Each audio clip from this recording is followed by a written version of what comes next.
본문은 악성 종기가 생기는 여섯 번째 재앙입니다. 여섯 번째 재앙에서도 경고의 말씀도 이스라엘을 보내라는 명령도 없이 바로 재앙이 시작되어집니다. 이제부터 남은 재앙들은 바로 왕을 돌이키는 데 사용하지 않고요. 하나님께서 계획하신 궁극적인 그 목적을 성취하는 표징으로 사용되어집니다. 그뿐만이 아니라 여섯째 재앙부터는 짐승뿐만 아니라 사람에게까지 위협을 주는 재앙입니다. 자, 8절을 보면요. 여호와께서 모세와 아론에게 이르시되, 하나님의 말씀으로 역시 시작합니다. 그리고요, 너희는 화덕에 제 두 웅큼을 가지고 모세가 바로의 목전에서 하늘을 향하여 날리라. 화덕은 벽돌을 굽거나 금속을 녹이는 곳입니다. 화덕은 당시에 이스라엘 백성들의 고통을 상징할 때 쓰이는 단어가 화덕입니다. 왜 그렇습니까? 화덕은 이스라엘 백성들이 노예살이하던 그 고통의 장소가 이 화덕이었다는 겁니다. 자, 그렇다면요, 또 제 두 웅큼을 가지고라고 얘기하고 있는데, 쟤는 무엇이겠습니까? 사용된 것을 보면요, 에스더서 4장 1절입니다. 모르드게가 이 모든 일을 알고 자기의 옷을 찢고 굵은 베옷을 입고 죄를 뒤집어 쓰고 성중에 나가서 대성 통곡하며, 그러니까 죄라는 것이 상징하는 바는요, 너무 괴롭고 고통스러울 때 뒤집어 쓰는 것이 이 죄라는 것입니다. 화덕도 죄도요, 이스라엘 백성들이 애굽에서 받았던 그 고통, 눈물을 상징하는 것입니다. 자, 고통을 상징하는 이 화덕의 죄를 가지고 두 웅큼을 가지고 하늘을 향하여 날리라 라고 얘기하고 있습니다. 이것은 굉장히 상징적인 행동입니다. 이 재앙을 통해서 하나님께서 이스라엘 백성들을 어떻게 다루고 계신지, 어떻게 세워가시는지를 보여주고 계십니다. 두 웅큼이라는 것은요, 양손 가득이죠. 날리라는 것은 던져버리다, 흩어뿌리다, 이런 의미를 가지고 있는데, 그러니까 이 지금 상징적인 행동은요, 삶의 고통이라는 것, 삶의 아픔이라는 것들을, 그 죄를 하나도 예외 없이 손에 쥐고 하늘을 향해서 던지라라고 지금 말씀하고 있는 것입니다. 하늘은요, 일반적인 하늘을 뜻하기도 하지만 하나님의 보좌가 있는, 통치하시는 그 하늘을 의미합니다. 그러니까 하나님은 우리의 모든 문제의 아픔을 당신에게 맡기기를 원하신다는 겁니다. 이스라엘 백성들의 그 모든 아픔과 고통을 다 하나님께 맡겨라 라고 지금 말씀하고 있는 것입니다. 하나도 예외 없이 세상이 아니라 사람이 아니라 하나님께 던져라 라고 얘기하고 있습니다. 그러니까 인생의 고통은요, 우리가 품고 사는 것이 아니라는 것을 알 수 있습니다. 견디고 버티면서 사는 것이 아닙니다. 하나님께 고통을 날려 보내야 되는 것입니다. 하나님께 찾아가면 하나님께서 우리의 그 고통을요, 하나님의 방식으로 다루실 것을 믿습니다. 자, 9절 보겠습니다. 이제 그 죄가 이제 티끌이 되어서요, 사람과 짐승에게 붙어서 악성 종기를 일으키게 되어집니다. 그런데 우리가 앞서 다섯 번째 재앙을 볼 때 짐승들이 분명히 다 죽지 않았습니까? 자, 9장 6절입니다. 이튿날에 여호와께서 이 일을 행하시니 애굽의 모든 가축은 죽었으나 라고 말씀하고 있습니다. 자, 모든 가축이 죽었는데 여기 짐승은 무엇이겠습니까? 자, 3절을 보면요, 들에 있는 내 가축이라고 얘기하고 있습니다. 자, 그리고 9장 20절을 보면요, 바로의 신하 중에 여호와의 말씀을 두려워하는 자들은 그 종들과 가축을 집으로 피하여 들었으나 라고 얘기하고 있습니다. 그러니까 살아있는 가축이 나오죠. 애굽 바로의 신하들 가운데서도요, 하나님의 말씀을 믿고 그 말씀대로 짐승들을 들여서 옮긴 사람들은 피해를 보지 않았다라는 것입니다. 이것은요, 애굽인들 가운데서도 여호와 하나님을 인식하고 말씀을 믿는 이들이 나타나기 시작했다라는 것입니다. 자, 그 짐승들에게까지 지금 악성 종기가 나타났다라는 것이죠. 자, 10절입니다. 실제로 이제 어떻게 되어집니까? 이스라엘 백성들의 고통과 아픔을 상징하는 화덕의 재를 바로 앞에 서서 모세가 하늘 향해서 날립니다. 지금 바로는 어떻습니까? 모세 앞에서 흩날리는 재를 보고 있습니다. 그 재가요, 사람과 짐승에 붙어서 악성 종기가 생깁니다. 이의 재앙에 이어서 두 번째로 경고 없이 내리는 재앙이죠. 여러분, 종기가 무서울까요? 종기의 원어가요, 데우다라는 어원에서 나왔습니다. 고열이 심하고요, 피부를 가려워 끌고야 하고요, 전염성이 아주 강하고 심하면 죽는 병이다라고 얘기하고 있습니다. 이 악성 종기가 어디에 나오냐면요, 사무엘상 5장에 나옵니다. 블레셋이 이스라엘 백성들에게서 벗개를 빼앗게 되어지죠. 그래서 아스도르로 옮겨와서 그들의 우상인 다곤 신상 옆에 두게 되어집니다. 자, 그 다음부터 어떤 일이 일어납니까? 다곤 신상이 엎드려져 있습니다. 머리와 두 손목이 부서지고요, 몸뚱이만 낫게 되는 일들이 나타납니다. 그뿐만 아니라 여호와의 손이 독한 종기의 재앙으로요, 아스돗 사람들을 치게 되어집니다. 그래서 하나님의 궤를 이제 아스돗에서 가드로 옮겨지게 되어지는데, 그곳에서도 모든 사람들을 독한 종기로 그들을 치기 시작합니다. 그때 블레셋 사람들이 이렇게 말합니다. 사무엘상 5장 11절입니다. 이스라엘 신의 궤를 보내어 그 있던 곳으로 돌아가게 하고 우리와 우리 백성이 죽임 당함을 면하게 하자. 이는 온 성읍이 사망의 환난을 당함이라. 거기서 하나님의 손이 엄중하심으로. 어떻습니까? 이 종기로 인해서 사람들이 죽어갑니다. 사망의 환난을 당했다라고 얘기합니다. 이것이요, 악한 종기입니다. 자, 11절을 보면요, 그 상황을 이렇게 묘사하고 있습니다. 요술사들도 악한 종기로 말미암아 모세 앞에 서지 못하니 악성 종기가 요술사로부터 애굽 모든 사람에게 생겼습니다 라고 얘기합니다. 요술사들도요, 악성 종기로 모세 앞에 서지 못합니다. 여섯 번째 신과 관련된 우상이 무엇일 것 같습니까? 치료의 신 이모텝입니다. 이 이모텝은 실제로 존재했던 신으로, 인물인데 신으로 추앙받았습니다. 미라라는 그런 영화가 있는데요, 그 영화에 보면 다시 살아나는 사람이 있는데 그 사람이 이모텝입니다.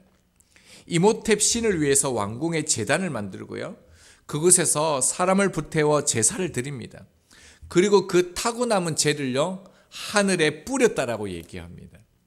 그러면 그 사람의 타고 남은 그 재가 온 땅에 흩어지겠죠.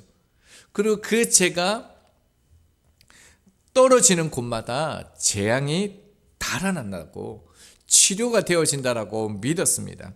그런데 이제는 어떤 일이 일어납니까? 그 재가 떨어지는 곳마다요, 사람과 짐승들이 죽어갑니다. 하나님께서 그들이 사용하는 그 유사한 방법으로 악성 종기 재앙을 내리신 것이죠. 질병을 치료하는 신은 이모텝이 아니다라는 겁니다. 요술사들이 지금 모세 앞에 서지 못했다라고 얘기하고 있는데, 이모텝에 대한 하나님의 심판을 상징적으로 보여주는 것이죠. 그러나 그것만이 아닙니다. 자, 셋째 재앙부터 요술사들이 등장하지 않았습니다. 그런데 요술사들이 다시 등장하고 있죠. 그리고 특이한 것은요, 당시에 왕을 모시는 사람들은 몸에 이상이 있으면 절대로 왕 앞에 설 수가 없었습니다. 그뿐만 아니라 그들은 제사도 할 수가 없었습니다. 그런데 뭐라고 얘기합니까? 요술사들이 바로 앞에 서지 못했다, 이렇게 표현해야 정확한 표현 아닙니까? 그런데 성경은요, 요술사들이 바로 앞에 서지 못했다라고 얘기하지 않고요, 모세 앞에 서지 못했다라고 말하고 있습니다. 자, 앞에라는 말은 얼굴입니다. 모세를 대변하는 분이 누구이십니까? 여호와 하나님입니다. 그러니까 요술사들이 모세 앞에 서지 못했다라는 이 표현은요, 의도적으로 무엇인가를 강조하는 것입니다. 진짜 왕이 여호와 하나님이시라는 것입니다. 이 모든 것들을 주관하시는 분이 하나님이심을 지금 드러내고 있다는 것입니다. 자, 이들이요, 하나님을 보았습니다. 치료의 하나님, 생명의 주관자이신 그 여호와 하나님이 행하시는 일을 보았습니다. 어떻게 되어지겠습니까? 12절입니다. 그러나 여호와께서 바로의 마음을 완악하게 하셨으므로 그들의 말을 듣지 아니하였으니 여호와께서 모세에게 말씀하신 것과 같더라. 그러나 바로의 마음이 완악합니다. 바로의 마음이 여전히 같습니다. 첫 번째, 그 물이 피가 되는 재앙이 임할 때 바로가 어떻게 했습니까? 출애굽기 7장 22절을 보면요, 바로의 마음이 완악하여 그들의 말을 듣지 아니하니라고 얘기합니다. 개구리 재앙은요, 8장 15절 그의 마음을 완강하게 하여라고 얘기합니다. 세 번째 이 재앙은요, 8장 19절 바로의 마음이 완악하게 되어라고 말합니다. 네 번째 재앙 파리 재앙은요, 8장 32절 그의 마음을 완강하게 하여. 다섯 번째 재앙 가축이 죽었을 때는요, 9장 7절 바로의 마음이 완강하여 백성을 보내지 아니했다라고 얘기하고 있습니다. 여전히 바로의 마음이 하나님의 말씀 앞에, 이적과 표적 앞에 완강하였다라고 얘기하고 있습니다. 그런데 오늘 본문을 보면요, 다른 표현, 처음으로 하시는 표현이 나옵니다. 여호와께서 바로의 마음을 완악하게 하셨으므로 라고 얘기하고 있습니다. 그러니까 이 말은요, 바로의 마음이 지금 돌이킬 수 없는 시점까지 왔다라는 것입니다. 지금 그 표현을 하나님께서 바로의 마음을 완악하게 했다라는 것으로 표현하고 있습니다. 로마서 1장 26절입니다. 이 때문에 하나님께서 그들을 부끄러운 욕심에 내버려 두셨으니 곧 그들의 여자들도 순리대로 쓸 것을 바꾸어 영리로 쓰며. 어떤 상태라는 겁니까? 내버려 두셨다라는 겁니다. 그가 돌이킬 마음이 없자 그냥 유기한 것입니다. 하나님은 계속적으로요, 돌아올 그 회개할 기회를 주셨습니다. 그런데 말씀을 주었고요, 표징을 주었고 이적을 주었지만 바로가 완악한 마음을 돌이키지 않자 하나님께서 내버려 두셨다라는 것입니다. 저희들이 세상을 보면 하나님을 믿지 않아도요, 말씀을 묵상하거나 말씀대로 살지 않아도 아주 잘 되는 사람들이 정말 많습니다. 그러나 우리가 결코 부러워해서는 안 됩니다. 하나님이 내버려 두시는 것입니다. 우리는 그러한 모습들을 보면서요, 우리 자신을 돌아보아서 그렇지 않는가를 점검해야 됩니다. 이제 말씀을 적용하겠습니다. 여러분은 여섯 번째 재앙을 보면서 무엇을 보셨습니까? 하나님은 이스라엘 백성들의 고통에 대해 보고 계시다라는 것을 우리가 알 수 있습니다. 그리고 이스라엘 백성들이 당하는 그 고통을 통해서 하나님께서 무엇을 드러내시고 계시는지도 우리가 깨닫게 되었습니다. 우리를 정말로 다스리는 분이 누구이신가를 드러내시는 것입니다. 우리의 삶이요, 고통이 없고 평안하면 좋은데 그렇지 않는 것은 결국 무슨 이유가 있습니까? 이 고통을 통해서 내 인생의 주인은 내가 아니라 하나님이라는 사실에 도달하게끔 하십니다. 그뿐만 아니죠. 하나님께서는 이스라엘 백성들을 출애굽시키는 것만이 아니라 이스라엘 백성들의 그 고통과 아픔의 그 마음을 위로하고 계시다라는 것, 그들의 삶을 회복해 하시는 것도 우리가 볼 수 있었습니다. 이 주신 말씀은 하나님께서 우리의 고통을 책임지시겠다라고 하시는 말씀입니다. 여러분, 하나님은 우리가요, 고통 가운데 있는 것을 싫어하십니다. 그런데 그것뿐만 아니라 누군가에게 고통을 주는 것도 하나님은 싫어하십니다. 자, 9절을 보면요, 그 죄가 애굽 온 땅에 티끌이 되어라고 얘기하고 있습니다. 이 표현도 조금 이상합니다. 왜냐하면요, 죄를 하늘에 날리면 바로 악성 종기가 되면 됩니다. 그런데 하나님께서 말씀을 통해서 티끌이라는 것을 의도적으로 강조하고 있습니다. 죄가 온 땅에 티끌이 되어서 그 다음에 악성 종기가 됩니다. 무엇을 의미하는 걸까요?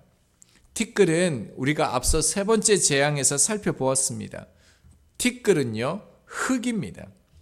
하나님께서 이 흙으로 사람을 만드셨죠. 그래서 아브라함에게 이렇게 축복하셨습니다. 창세기 13장 16절입니다. 내가 내 자손의 땅에 티끌같이 하리니 사람이 땅에 티끌을 능히 셀 수 있을진데 내 자손도 세리라 라고 말씀합니다. 그러니까 아브라함의 그 자손을요, 티끌처럼 많게 하신다는 겁니다. 그러니까 티끌은 생명과 축복의 상징이라는 것이죠. 그런데 이 똑같은 티끌도요, 죄를 지었을 때는 어떻게 되어집니까? 저주가 되어지죠. 모든 인간이요, 티끌로 돌아가게 되어집니다.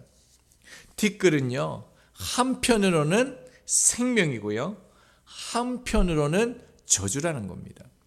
이것이 무엇을 상징하는 걸까요? 우리 인간이요, 그런 존재라는 겁니다. 우리 인간이 그런 흙이라는 겁니다. 우리의 살아가는 모습에 따라서요, 사람들에게, 그 누군가에게 생명과 축복의 그런 역할 대상이 되어질 수도 있지만, 우리의 모습에 따라서요, 어떨 때는 저주와 심판이 되기도 한다는 겁니다. 오늘의 우리의 삶이 똑같은 삶인데 누군가에게는 생명과 축복의 역할을 할 수도 있지만요, 나도 누군가에게는 바로처럼요, 심판과 저주가 될 수 있음을 하나님께서 말씀해 주신다는 겁니다. 어려운 시간일수록 우리가 누구인지를 꼼꼼하게 되새길 필요가 있습니다. 자, 그렇다면 티끌인 우리요, 우리가 어떻게 해야 될까요? 뭘 해야 되는 걸까요? 오늘 어떤 삶을 살아가야 할까요? 자기를 깨끗하게 하면요, 하나님을 가까이 하면요, 주님을 의지하고 말씀을 붙들고 나아가면 생명과 축복의 역할을 하게